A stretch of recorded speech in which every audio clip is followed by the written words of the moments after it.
listening to Tough Tiger Talk Flash Report. All right, shout out to the Tough Tiger Talk Nation, man. We in this thing. Big ups to the fam. Appreciate y'all for being in the stream. Tigers go down in just ridiculous fashion. 38-23. They completely fall apart and allow Texas A&M to score. Was it 31 points in the second half? This team wasn't prepared to play. This team was awful. This was disrespectful. This was hideous. This was stupid. This was dumb. This was awful, man. This team, I don't know what was going on here. These people couldn't kick field goals. They couldn't make the tackles and adjust. Quarterbacks, they couldn't run the ball. And the stats just show it, man. This was an awful performance by LSU. Just when they're building some momentum, they lose a winnable game to Texas A&M. They had this game well in hand. And then Nussmeier takes his bus and runs it off the goddamn Mississippi River Bridge right into the drink. That's what happened with this team. And then, of course, they'll get a week to think about it before they then come back against an Alabama team that looked like their normal self earlier today. So shout out to you guys for being in the stream.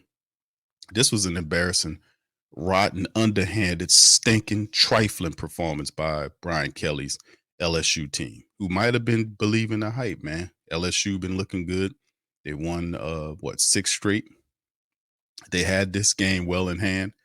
And then when they switched quarterbacks, and Reed is a good quarterback, but he's not that good. That was just dumb defense, man. That was dumb defense, man. They were running a handful of plays, and you knew number 10 was going to get the ball. One guy gets number 10. The other guy gets the running back he's trying to option to. How difficult is that? But for whatever reason, LSU's defense turned into what they were last year, which was dumb. Poor tackling, and they looked awful. Special teams was terrible. The kicker couldn't make kicks. I don't know what to tell you. They left so many points on the field today. Drop passes. Guys were dropping passes. They could not run the football. What is this? And now, with the second loss of the season, like, oh, can regroup on this? No, Texas A&M was a team you really needed to beat if you was going to have a chance to play for something. But anyway, Alabama's up next after the bye. And listen, it's going to be even more tough now for LSU to try to respond in kind. But this was an awful performance, man. Let's hit the team statistics, man. And if we have time, we'll hear from Brian Kelly. If not, the hell with Brian Kelly. I don't want to hear nothing he has to say tonight, except for we got to do better. I don't want to hear all that. These people didn't come to play, y'all. This damn team didn't come to play tonight, man. They didn't come to play. All right, team stats, man, to look at it. 21-17 on the first down. That's about all LSU did do in terms of first downs. They were 8 of 17 on third versus 7 of 15 by Texas A&M. 429 yards total by LSU versus 376 by A&M. 405 of it passing versus 134. But it was 3 interceptions. Nussmeier had 50 attempts today. They were totally one-dimensional. You know why? Because they couldn't run the ball. That LSU vaunted, highly celebrated, supposed to be veteran offensive linemen couldn't do shit out there. They couldn't protect Nussmeier. They couldn't block to run the ball. They couldn't do anything. These people had 24 rush yards off of 23 attempts. That's 1 stinking yard per run.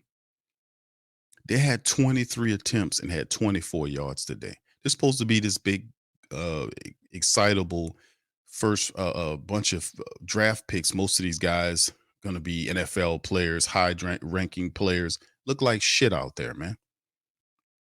The offensive line was garbage. They couldn't run. So Nussmeier had to throw it 50 times. And he completed half of them, 3 of which he ridiculously threw to the same goddamn defensive back.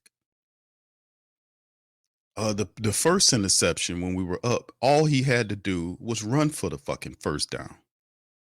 But he decides to throw back into the field for an interception.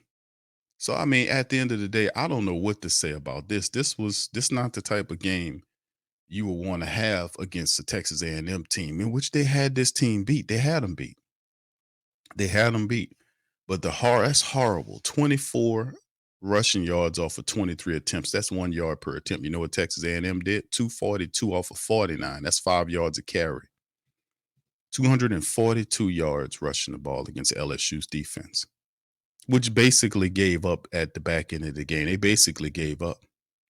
The quarterback, Reed, came in and scored 4 of 5 times in the second half of the game. LSU left 3 field goals on the field. They couldn't hit the field goals. The last one, this stupid ass guy wasn't watching it, hit him in his face. They had to eat that. I mean, drop passes all over the place. This team didn't come to play, man. They didn't come to play. 10 penalties for Texas A&M for 97 yards. They had almost 100 yards in penalties to help LSU. LSU didn't want no part of it. 5 for 35 for LSU. 3 turnovers by Nussmeier. And the time of possession was a wash at the end of the day. This was ridiculous, man. This was awful. This was trifling. This was ridiculous. And if there's a table to pound, Brian Kelly need 2 of them some bitches. He need to put he need to throw himself in between the table, like what the old wrestlers did when he put his elbow through the table. Instead of pounding on the table, throw your elbow through the table. This was bad, man. This was bad. This team did not come to play. This team didn't come to play today. I can understand you losing to a better team, but fam, this team did not come to play today. They didn't come to play. They wasn't serious. They didn't run the ball. They couldn't stop the run. They were totally off balance. The offensive line couldn't do shit. It couldn't run block. They couldn't, and then they started breaking down and allowing him to get sacked. And it was just ridiculous, man. Anderson, the receiver. Let's look at some of the individual statistics, man, as we get going. Because really, I mean, I was going to play the post-game press conference coming up for Brian Kelly, but why should we? We're going to hear all the same stuff. We need to do better. Credit to Texas A&M for doing what they're doing. They was good. We got to give them credit. We need to do better. We didn't adjust. The same nonsense. I don't really want to hear that, man. This team did not come to play. Individual, Nussmeier was 25 of 50 for 405, 2 touchdowns and 3 interceptions in the game, all in the second half. Well, except for the one where he was driving, LSU was up.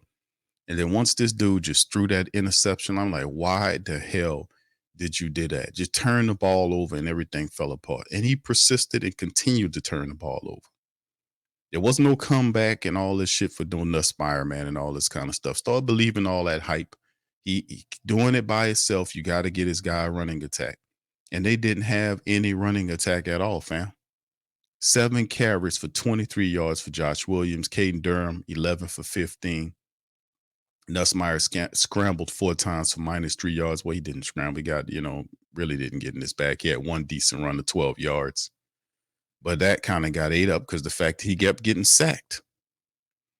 But my goodness, man, these people here, Kyron Lacey, 5 for 106, don't do no good when Aaron Anderson did a good job, 3 for 126, had that lone touchdown for 76 yards. They were doing well. Chris Hilton, 2 for 36. He came in, and you look at guys like C.J. Daniels and Chris Hilton Jr. What can I tell you, man? The dude, was jumping, mistiming his jumps for the ball, leaving his feet, and then just twice leaving his feet and not get, timing the damn jump. I mean, I know you ain't played football in a while, but goddamn. Shit. Anyway, man, outside of that, man, it's not really a lot to talk about here as far as them. Ramos, the kicker, was 1 of 3. 1 of 3. And he had the botch miss.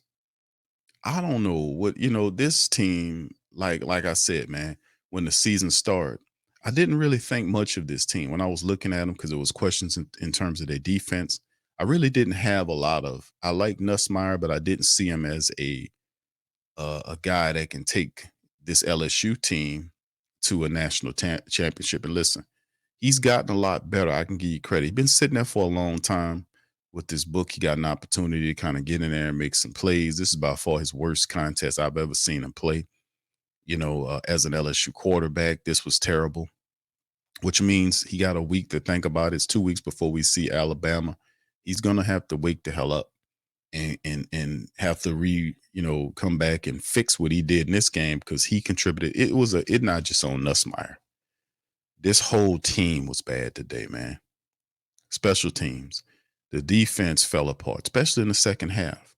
Marcel Reed might as well been Lamar Jackson mixed with Randall Cunningham, mixed with Michael Vick. I mean, he might as well have been all of that, man. The way they were just that we don't know what to do about the guy. He threw two passes, 2 for 2 for 70 yards. He had a 35-yarder that set up another play for them. And then you look at the attack, the rushing attack prior to Marcel Reed getting in there, those guys were hitting LSU. You had Armani Daniels, who's the backup, 12 carries for 91 yards, averaged over 7.5 yards per run. Le'Veon Moss, who's their star guy, 14 carries for 83 yards with 2 rushing scores. And when Marcel Reed came in there because Connor Weigman is garbage, it changed the dynamic. He had 9 carries for 62 yards and 3 rushing touchdowns.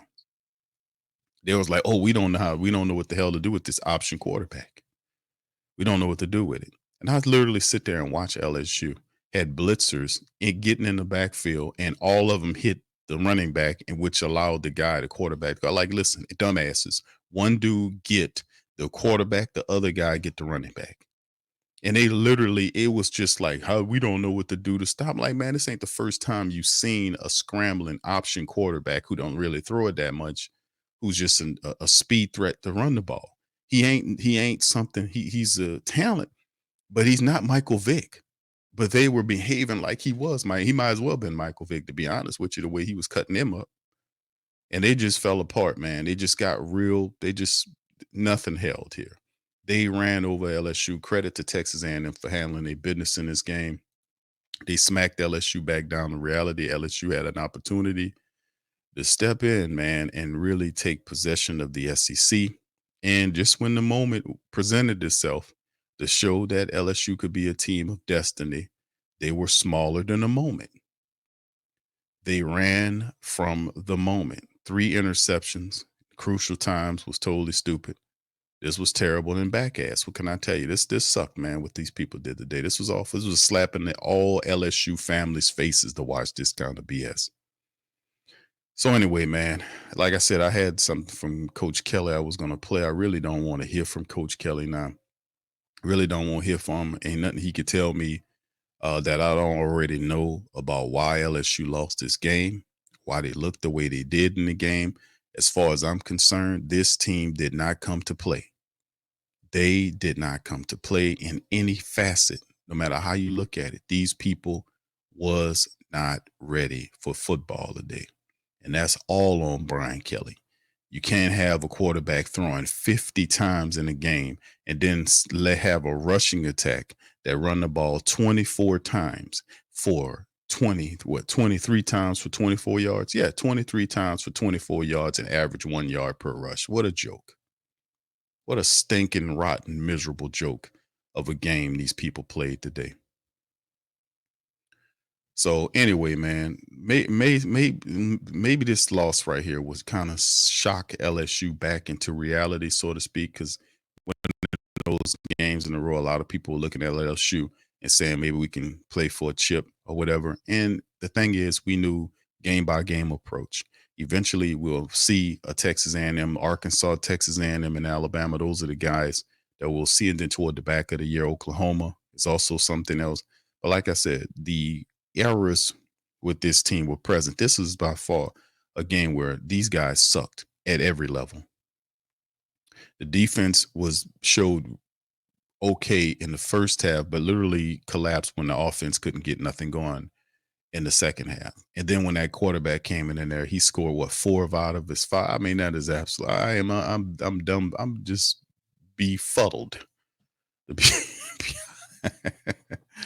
I'm befuddled by the level of stupidity that I watched today. I'm sorry I watched this shit. I feel like I done lost a good 3 hours of my afternoon watching this garbage shit. This terrible, stinking ass performance by LSU, man.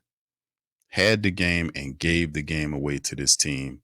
This is gutless. This is a gutless, stinking, dumb loss by LSU. They were not ready to play at any level in this game. Like I said, man, this is what it is, man. This is horrible, man. I'm severely pissed off at this team for this trifling ass shit. Nothing competitive. Stupid, dumb, cowardly. And then, and like I said, you start seeing guys like Major Burns, they stripes showing these games. You seen Burns had an opportunity to make a tackle on the play where the running back was trying to get in there. He threw a shoulder in there, as opposed to wrapping up the dude. It's just more of the same, man. When stuff goes wrong, it snowballs on this team, and nobody braces up for it. And it's just one of these things. Like we seen, it just wasn't good. And I can go on and on and on, but I choose not to. All right, so let me hear from you guys. Quick questions in the chat. Appreciate y'all. Y'all please feel free to hit the like button. For me, now the F them. I'm sorry, man. I'm sorry. The hell, F that performance, man. You know that I'm pissed. I'm pissed at that, man.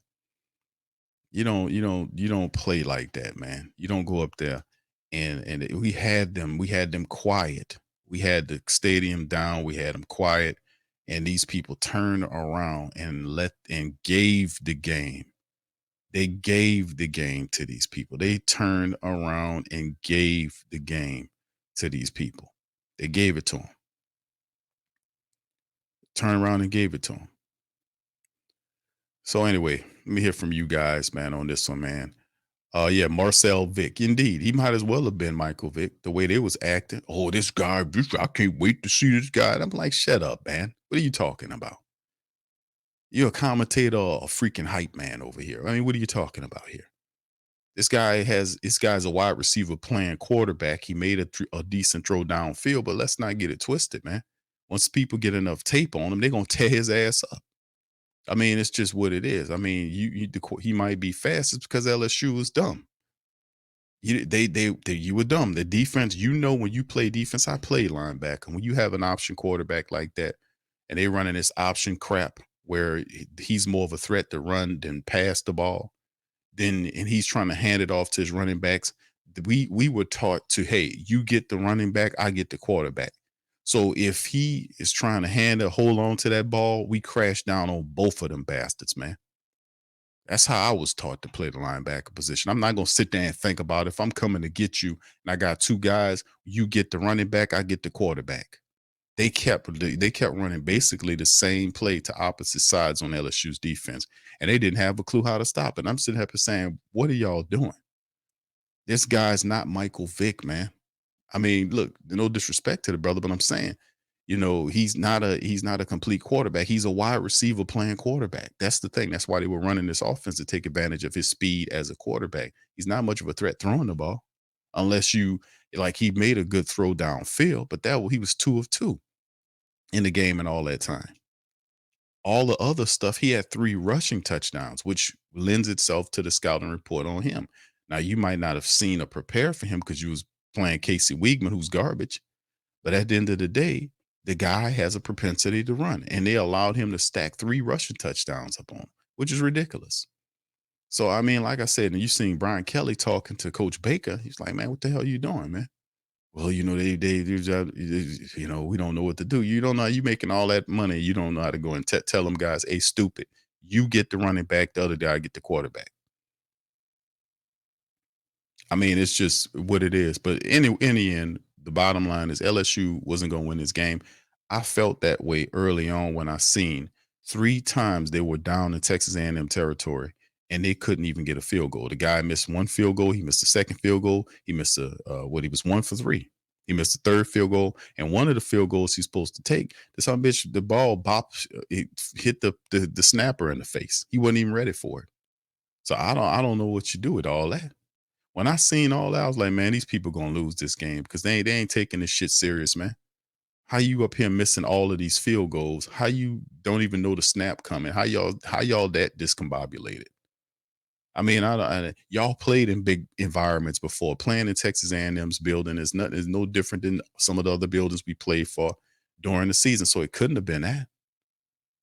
They were smoking their own dope. That's the whole point. They had reached up there. They got up to 8th ranked across the country, and they were smoking their own dope, and they got their ass kicked. They got their ass kicked like a dope fiend stealing somebody's television. They got it handed to them. It's just simple as that. So, like I said, I'm not going to play nothing from Coach Kelly because I don't want to hear it. Man, fam, I'm a little upset. I wasted my time listening to these watching this game, and it's just unfortunate that this happened, man. But you know, let's go ahead on and let me just go ahead and put them on, man. Give me a second. Let me tune them up, man. Let me hear from them just to do it just for the show's sake. Yes, shout out to Tulane, man. Tulane made it work. Shout out to Tulane Greenway. The Tulane Greenway made it pop, fam. They made it work. I'm an LSU guy, but I respect Tulane, man. I respect what Tulane did, what they're doing, you know, missing out on their coach. But in the end, I got to give them credit, man. They did a good thing. But anyway, let's hear from Kelly, man. This is Coach Kelly. Thoughts on LSU. Here we go. Pull in the chat if y'all can hear it. But I feel as though from a coaching standpoint, you know, we need to help our team too. And I didn't feel like we had the answers necessary on defense nor on offense, you know, to help our group out. This was, you know, we need to coach better, and we needed to execute better in the second half. And it's disappointing that we did not. So with that, we'll open up the questions. With Garrett in the second half in particular, what made things so, I guess, what made life so difficult for him in that second half? I mean, I'll have to watch the film and go through it. I mean, these are, you know, obviously interceptions that led to, you know, points. And, you know, as I said earlier, it's easy to point those out as important times in the game, but you know, we had an opportunity to rally on defense and we couldn't do that. Right. And then look, you can't make a living with 33 yards rushing, you know, and we've got to help Garrett out, quite frankly. We've got to give him a more balanced offense. And, you know, he can't be that guy that's got to throw for 365 yards. There has to be more balance within the offense. And, you know, we can go all night here and gang up on Garrett Nussmeier if we want, right? But the reality of it is we got to put him in a better situation and get more balance within the offense. Of course. I was going to ask you about, I guess, the inability to really sort of create some run lanes for Caden and Josh. I know they have a really good front, but was it a little disappointing to not see those? Yeah, it was disappointing. Yeah, I'm disappointed. I mean, I know Brad Davis is disappointed. I know Joe's disappointed. I know Frank is disappointed. I mean, that's not what we expected. We spent a lot of time on, you know, our run game. You know, we feel like we should be better there. And we thought we had made the progress necessary against a good front in Arkansas. And then we just did not see that come to fruition tonight. And it's, you know, it's hard for me to sit here right now and give you an in detailed evaluation of, you know, what happened, but we did not get the kind of production that would keep a Garrett Nussmeier from having to stand on his freaking head, you know, at the quarterback position and making plays. He feels like he has to. And in a large degree, look, I get it, right? I mean, he's going to be, you know, the guy that we all blame. I just don't think we give him enough balance within the offense, and it makes him vulnerable because he has to do so much. Come on now, dog. Come on, man. The way the whole tone of the game changed when they changed quarterbacks, how much did y'all prepare for the RPO? Well, it wasn't the RPOs as much as it was the quarterback run game. And I mean, it's the $1 million question. And I would say that we need to spend more time, and each and every week it's got to be part of it, because right now I would run the quarterback against us. Just where do you go from here? Right? I mean, you're not out of it. Man, I want to run I mean, we running back. lost our margin, right? I mean, we have no margin for error. We have to go back and look at some of the things I just talked about, right? We have to build balance within the offense. We have to be able to handle the running quarterback. The silliness of the field goal stuff, that has got to end. That is just ridiculous. We'll clean that up in short order. But those two things in particular, where we have to be able, we played such good defense for like the first half. It was so good to see our defense playing, and then we go to a running quarterback and it just goes away from us. And so we know what we need to get better at there. And then we know what we need to continue to work on from an offensive standpoint. We need to build some balance so Garrett is not out there trying to make a play every flipping down. And that's what we'll go to work on. Sure. On the field goals, Damien missed one. Was there a bad snap on one? And then was the third, was it snapped early or they weren't ready for it? Or? That's twice now that's happened. It's unacceptable. We're going to have to, we'll get it fixed. It's never going to happen again, ever. Marcel Reed, of course, played at some this year. Did y'all have I'm sorry. Marcel Reed, the guy who came in for A&M, Yeah. played some this year? Did Yeah. you have a certain plan in place for him? It was just a matter of execution, or did he catch you off guard somewhat? We have a plan for the running quarterback. I don't know that we executed it at the level that we needed to. I think if we, 2020 is such that should we have spent more time on it? Sure looks that way.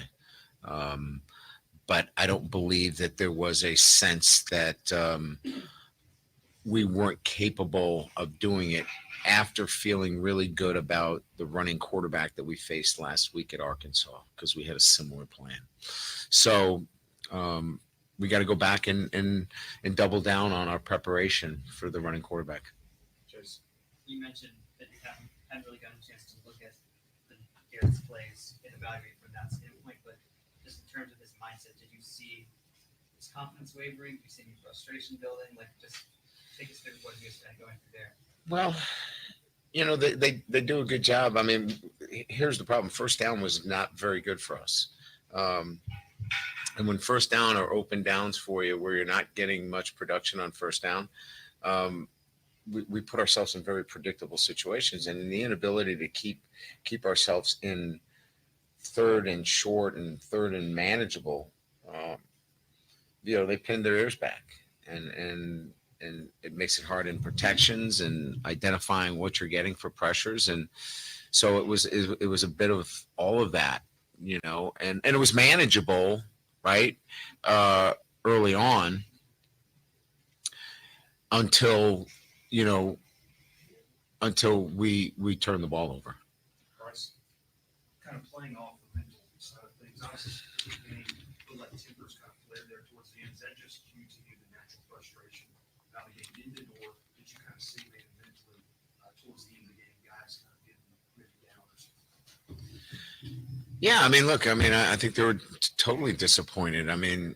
But our guys didn't, you'd like to see our guys, continue to fight, and I thought they did. I don't think there was anybody letting go of the rope. These guys fight. I think there were tempers before the game started. So it was nothing that rose to a level of concern for me. Um, my concerns are, um, as I mentioned, offensively, we need better balance, bigger picture. Defensively, we've got to stop running quarterbacks. We've got to clean up our special teams in the field goal areas where we're um, making some mistakes there. And then as coaches, we've got to be there for our guys and have those adjustments handy for them so we can help them out when they make a miscue. We've got to be there for them, and I just don't feel like we did enough for them tonight as coaches. So we lose together. We got to coach better. We got to play better, and that's what happened tonight. Time for two more comments. Brian, I don't want to put words in your mouth, but I'm assuming diversification of the offense doesn't mean just with adding a balanced run, but a run attack. Are you looking to add things to your passing attack that aren't just as predictable as that one? Yeah, I mean, I'm going to stay away from getting into narratives. We need to be really good at a few things, and that's what we do. And Man. let's get really good at it. And we've got the bye week. We'll clean some things up. We got a good football team. Tonight was a bad half of football for us. And we'll go back to work on ourselves, and we'll get ourselves ready to play better football. Last one to back. With how much the defense has grown since the beginning of the season, and now where we're sitting at with the second half, what's going to be kind of when looking at the remainder of the season to get them back on track in terms of going against even the same level of opponent? Well, I think we just talked about it, right? I mean, I thought the first half of football, we disrupted the quarterback. We got the quarterback pulled out of the game. I mean, they had to make a change. I think he had 38 yards in passing. They had 7 points at the half. And then, they brought in a quarterback that they had the one big play down the middle, in the fourth quarter. And that's really it in the passing game. So we've got to get to a point where we feel really good about running quarterbacks and taking them out of the game. Thank you, Coach. Yeah. You might call me Santa Fran, but I'm the cleanup man. Please, Smith. The cleanup man. He'll sweep your girlfriend off her feet. The reason I know so much about him is because he's moved up an old girl of mine. Swept her right off her feet and into the jag. Gotta clean it up, says Brian Kelly, man.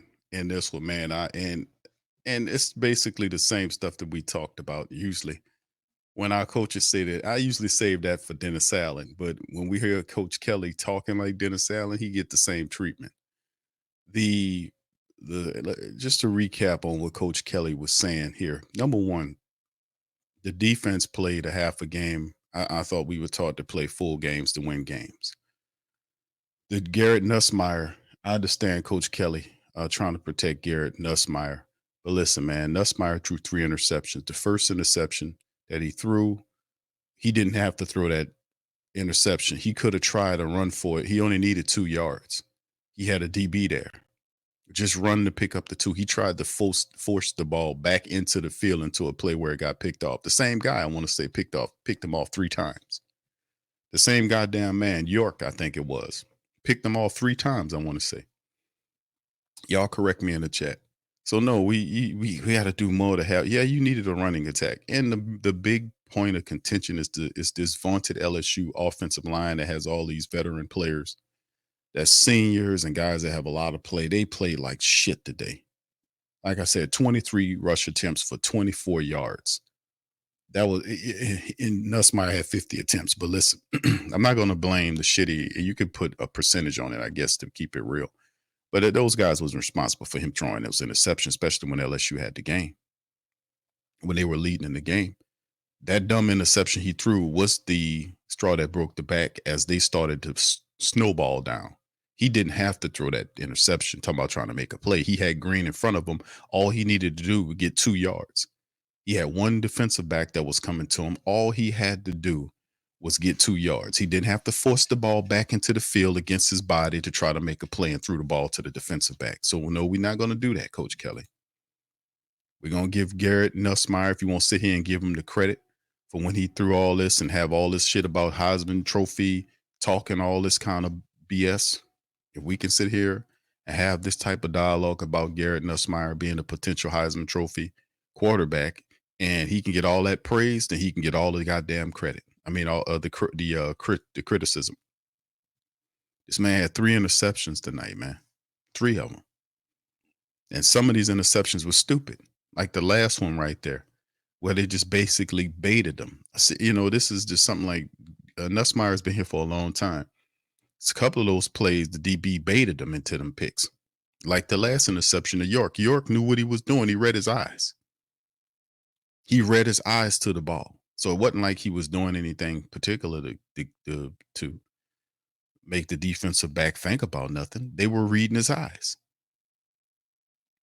So like I said, man, I think this is excuse making by Coach Kelly. I don't think that's going to fix anything to try to protect Nussmeier. Nussmeier played well early in the season, but this game, a lot of this is on him. He's sitting here throwing 3 interceptions and killing the vibe and the momentum of the team. That first interception led to them. They snowballed after that. They crashed down after that. If he started throwing the ball, we had the lead before he threw that stupid interception, that first pick. So, like I said, we give him credit, but you got to give him criticism too. That's a part of being fair in life. You can't protect people from criticism, man. They do shit they ain't supposed to do. You're supposed to get at them. That's not being mean or nothing. That's showing love because you want them to do better. You know they're capable of being better. But a lot of smoke need to go to the LSU offensive line. They were horrible today. They were horrible. The running attack was garbage. Wide receivers were dropping passes. All of them were dropping passes. All of them. Mason Taylor, he dropping passes out there. He almost dropped the interception. I mean, the touchdown he had. He almost dropped that shit. He was dropping passes. Lacey was dropping passes. Hilton dropping passes. Them dudes were out there dropping passes, man. And that's when Nussmeier had it going early on in the game. It was hitting these guys in their goddamn hand and they dropping the ball. They were dropping the ball. And then it's just snowballed. Then the kickers got involved. They missed 3 field goals and then screwed up one on the snap. These people was not prepared to play. Then the defense is not strong enough to hold up by itself while things were snowballing. They did the best they can do right to the second half, the start of the second half. And then when Nussmeier started throwing interceptions and the running game couldn't get going and the special team stupid as hell, couldn't kick field goals, the defense snowballed with the rest of them. Hey, man, everybody else going down. We might as well go down with them. Then he said, yeah. And listen, man, Casey Wiegman it's garbage. Okay, I'm not trying to, throw cold water on the dude, but let's keep it real. The guy's garbage, bro. Casey Wiegman was garbage. They got at him. He was making these crazy throws. He was throwing over people's head. He's garbage. Okay. All this talk about Casey Wiegman being a good quarterback. Casey Wiegman is an average college quarterback. He's not all that. LSU was able to rattle him. He held the ball too long at times, couldn't make the proper throws, and they rattled his cage. But then everything changed when they put a scrambling quarterback, a wide receiver playing quarterback in at the position, and they just act like, oh, we don't know what to do about the QB option. Dude can't throw the ball, but he can run the ball, so we don't know what to do. Man, come on, man. He ain't the first scrambling quarterback that you face this season. He won't be the last. Let me tell you something. The dude you're going to play in Alabama, the dude can scramble and throw the goddamn ball. And if that's the case, you're going to get kicked, like my boy Lo said, between the washing machine and the dryer if you having issues protecting up against the scrambling quarterback. Because the Alabama quarterback that we're going to be playing, he can do both. He can scramble on you, he can throw on you. You're going to have some problems. So Nussmeier can get it because he deserved it this time. He'd been doing good early on in the season, but this man had 3 interceptions and he started the snowballing. And like I said, all of them. And then, of course, it falls on the head of Brian Kelly. And I like Coach Kelly. I think he's a real good coach. But in the end, man, Coach Kelly really dropped the ball on this team, man. He really dropped the ball here. This team was not prepared to play today. They were not prepared to play in this game at all. And it showed horribly. It showed horribly. They got embarrassed, man. These people went up in there and got embarrassed. And they had the game in hand. They had the game. They were up 17-7. Should have been what was it? Because I think the guy missed 2 field goals. It should have been like 23-7 at half. LSU missed like what, 2 field goals, I want to say, in the first half. Then they got ran on the course and was outscored 31-6 in the second half. The people ran away with it. So what's next? LSU has to lick its wounds. You know, Coach Kelly, don't get me wrong, after a horrible loss like this, it'll be interesting to get a week to rehab and a week to get ready for Alabama, who really laid the smackdown on the team they were playing today. So we'll do a preview stream next week. But at the end of the day, man, that'll make a compelling matchup between LSU and Alabama. They lost in a close one to USC early in the year. This one's by far, obviously, the worst loss of the season. We're going to get one of these. You kind of figured you might get this game against an Alabama or something like that. But Alabama is a much better team than this Texas A&M team. LSU had this matchup, should have won. But at least what it does do is it pisses Brian Kelly off, because when he got pissed off after that week 1 loss, man, he got there, he pounded the table, he came back at snapping, he was cussing at everybody, and he got their ass together and they won 6 straight. Is this the situation now where you get it handed to you? You don't even show up to play in this game. And this is like, fam, this is like the only top 15 matchup that they had all day. This was a primetime game. This was the primetime matchup of the day. You know, they didn't have a top 15 matchup, 8 and 14 going at each other. So this was prime time. Everybody's seen this one. And LSU gets embarrassed. They get walked on. They get stepped on, beat down. So what that means is going into the bye week, how do they respond coming out of the bye week against Alabama, who just smacked the shit out of the team they were playing?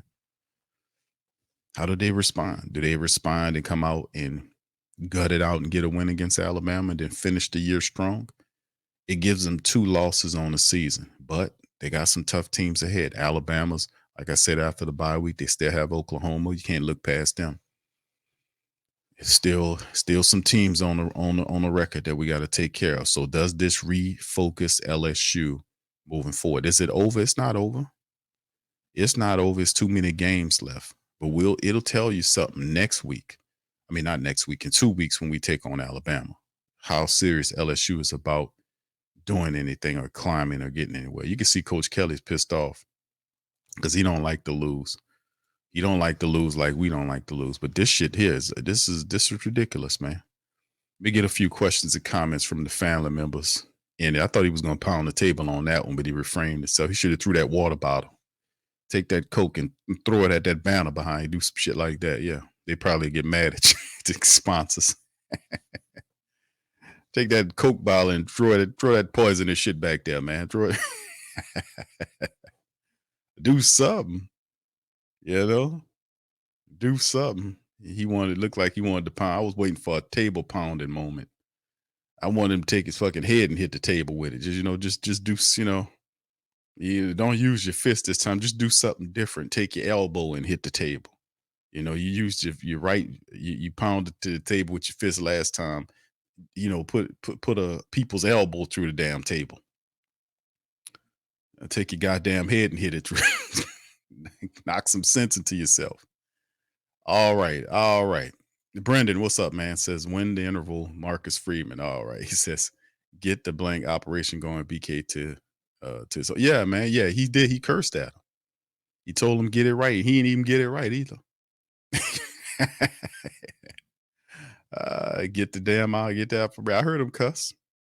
Yeah, they paused on that. They must didn't have the bleepers on. And then they expect them to hit you. He be cussing. He don't cuss in front. He don't cuss in front of you because he got a switch. But when he on that field, he be turning up. Devin said that his accuracy throwing on the run is terrible. He had a few guys running wide open and air mailed them. Yet a lot of times problem was they were rolling out. And like I was saying, man, this is the rollout situation when you rolling out the quarterback all the time. Fam, think about it like this. I know we just sitting up and watching the game, but when you're rolling out, you consider thinking about the athlete. I know they're well conditioned, but that still takes a lot of energy for you to roll out on these plays when you're rolling out and then you're trying to throw the ball on the run. You're trying to throw the ball 15, 20 yards up the field, rolling out like that. They're rolling them out like that because the line had a lot of protection issues. They couldn't protect them. Them people couldn't run and they barely could protect them. Like on that money down, the last down, he got sacked and pushed around. And then this, like I said, this is supposed to be some of this offensive line is supposed to be one of the best offensive lines in the country, man. They got it handed to them, man. They got pushed on the ass and they couldn't even run the ball. They couldn't even run the football, man. They couldn't even run the ball.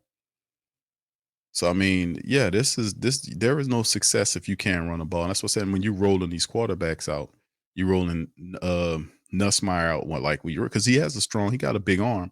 And if you notice some of his passes, even when he hit your boy Kyron Lacey on the last big pass that they had, the ball was thrown right at his knees or right below, just right before his knees. But he was able to grab that ball and turn upfield because that's the thing. You tired, you're running for your life and all this old shit. But at the same time, Garrett Nussmeier should know not to throw the ball in position that it. And listen, when you throwing the ball, I think the same DB York was the guy that called it. I mean, that guy was just reading his eyes.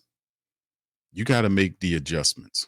You the quarterback, you got to see what you see, and you can't be giving these guys everything up front. You got to make them think about it. He's sitting there staring people down, looking in places, and they know where he's going. That's how the guy was able to read where he was and be everywhere. He wasn't lucky.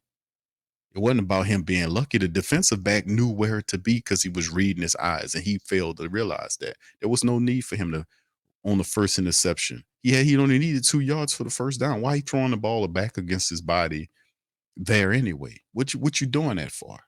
Use your legs, pick up the Jaden Daniels would have got that goddamn first down using his legs. He over relied at times on his arms. You got more than just your arm, bro. You got your legs too. And he's a pretty decent quarterback when he uses his legs. Use your legs and your arm. You got 2 yards to go. Go get them 2 yards. Go run and get them 2 yards. Run over that fucking defensive back if you got to. Go get those 2 yards. But like I said, man, in the end, the quarterback is going to see a great deal of it, especially when he throws 3 interceptions. I don't care if you're trying to make a play or not. Make a play. Don't make a bad one to hurt the team. You're not making the whole thing with Coach Kelly is he just trying to salvage Nussmeier's feelings. And me, I'm not trying to salvage your feelings. If you're out here effing up, then take this smoke that come with effing up. Because you know damn well you're not supposed to be doing that. So I'm not going to sit up here and protect you or coddle you. That's not how this go. We ain't got no some bitches that's going to be champions if you coddling them. All right. Yeah, they're not blaming Brian Kelly. I'm actually Brendan. I'm going to give Coach Kelly this L because this team, bro. Listen, this team did not come to play. You don't miss 3 field goals. 3 field goals. Them people was 1 for 3 plus a botch. That means that's 3, 6, 9. That's 12 points that you left out there just in field goals. Like going into halftime, the game, y'all remind me, how many field goals did we leave on the field in just the first half? I know 2 for certain that I remember. I have to go back and look at the tape, but LSU should have been up on these people like 23-7 at half, at least 23-7. These people were 1 for 3. And I don't know if that includes the botch. I don't even know if they included the botch in the 1 and 3. Yeah, this is on Brian Kelly because too many aspects of the team broken. That's not like the special team showed up and gave you 4 field goals. No, the offense had 24 yards rushing on 24 yards rushing on 23 carries, a yard. That's on BK. That's on his offense. That's on his quarterback. It's on his special teams. And ultimately, it's on his defense for the inability to stop Michael Vick, son out there. You might as well call him Vic Reed, from scoring on 4 of 5 drives. Like they didn't know what he was going to do. The guy can't throw, man. He had one pass down the field. He was 2 for 2, but one pass he was out there, and he had 3 rushing touchdowns. It ain't like we didn't know this guy was going to come in and do run the option. So I mean, that's this on Brian Kelly, man. But I can tell you one thing: Brian Kelly gonna be pissed off. I just wish we had Alabama. I just wish that we had them next Saturday as opposed to a week from now, because I want the furiousness, because he gonna be pissed and gonna coach pissed off, and that would last a week. And then I think that takes us into a matchup where we'll give Alabama all the smoke they can handle. But it's 2 weeks from now, which I think we might lose a little heat from this. 2 weeks is a while for us to be, you see what I'm saying? It's a week from now for us. And I would just wish we had Alabama next Saturday, so we can take care of business like that. Some of this heat that he about to put on him. I don't know if it lasts for 2 weeks. I don't, you see what I'm saying? We'll see, man. Devin says, yeah, you're right. Damien says, what's up, Damien? Said, me personally, I really see Alabama QB doing the same thing. Remember, they struggled against the Gamecocks too. And Damon also says, Q did Ramos had a bad game, or was it the holder? Well, I mean, you look at the tape, he wasn't doing his best job of spinning, but goddamn, this guy's the same holder he's been having, right? And he was like, at least on 2 of the misses, he wasn't spinning it right, where you was putting the strings where they need to be so the kicker can get it off. So I mean, regardless or not, man, you still got to hit these. You can't go 1 for 3 with a botch. And then what about the snapper? The snapper, what I mean, come on, man. If that was an issue, Coach Kelly should have seen that and changed that shit right away. The guy wasn't in the game, man. You got to move on the fly. That's why I got to give credit to the Texas A&M head coach. If you go look at him, because he was doing his press conference, and you look in his face, he was like, he didn't look happy. Like, it's like he knows he stole a win from LSU today. He stole a win, because if you look at him, you have a certain amount of joy. Like when they won the game, you could look at his face and see he still had it. He knew he got one. He snuck one on him. And he snuck it because he made a big adjustment that LSU couldn't make. And that was when he switched them quarterbacks out of there. He went and pulled that garbage ass Wiegman out of there and put Reed in there, so that his offensive coordinator can run his true offense. When he did that, that changed everything, because LSU up to that point was playing around. They didn't really want the game, missing field goals, dropping passes, missing tackles. Them guys were starting to run the ball, because Texas A&M had some momentum before Wiegman got on it. It was actually trying to run the ball. They had some work doing there. But then it went all hell in the handbasket. I don't care how much, whatever if you put on the LSU helmet and you play defense, you can't let offense score 4 or 5 times in the second half. You can't let that. Is unacceptable at every level. You cannot allow an offense led by a backup quarterback who's a wide receiver score on 4 or 5 possessions just in the second half of the game. The second half of the game by itself, these people outscored LSU 31-6. In the second half of the game, the defense let them score on 4 or 5 drives. That's unacceptable, man. No matter how you look at it. And if you go back and watch some of the tape, because I was looking at it, and some of the plays, and I was noticing stuff like what's the safety? The safety, I forgot the safety name. The garbage ass safety that was playing back there. Not Sage Ryan, the other dude wears with the dreads who was back there. That dude was lost. And then you see Major Burns committing major errors. You know, Major Burns will do some dumb shit. That's just what he does since he been here. He'll do some stupid shit. I think the smartest thing Burns did was get rid of that stupid looking ass neck roll. But outside of that, he was plays on a play on one of the drives where he was supposed to wrap the guy up. He hit him with a shoulder. It's like, what part of the game is that? You're supposed to wrap and tackle. Then you start seeing all of it systematically break down. That's why it's hard for me at times. I see LSU and I don't know what I'm looking at times, you know, because even though this is a bad loss, like I said, when I came into the season, and I'm proud of them how they've been building up. They've been showing some courage. They've been having some good come from behind wins. But some of these wins, they didn't need to be coming from behind to win these games. They was doing that because they was shitting and messing up in the game. They wasn't even supposed to be in some of these games behind at all. There was their own issues and errors and their inabilities to do what they were supposed to do that led them to be in these situations in the first place. Now, in those games, they did overcome them. But that kind of got into the psychic of LSU and their team where they start saying to themselves, hey, man, we can, hey, man, we got this, that, and third going on. And they couldn't do it.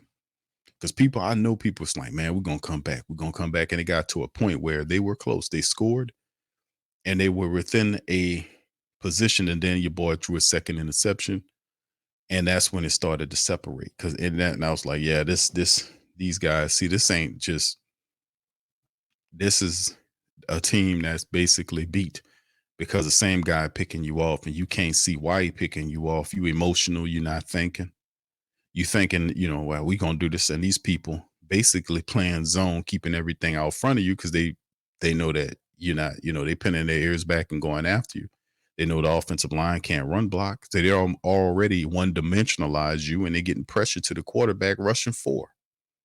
Game over. Then you start throwing into the teeth of the defense. You're lucky we ain't have more than that. 3 interceptions. To just saying, the game flips. You had an opportunity and you didn't want it. You missed all these field goals, couldn't run the ball. Defense fell apart on the back end. They allowed that team to score 4 times on 5 possessions. Game over.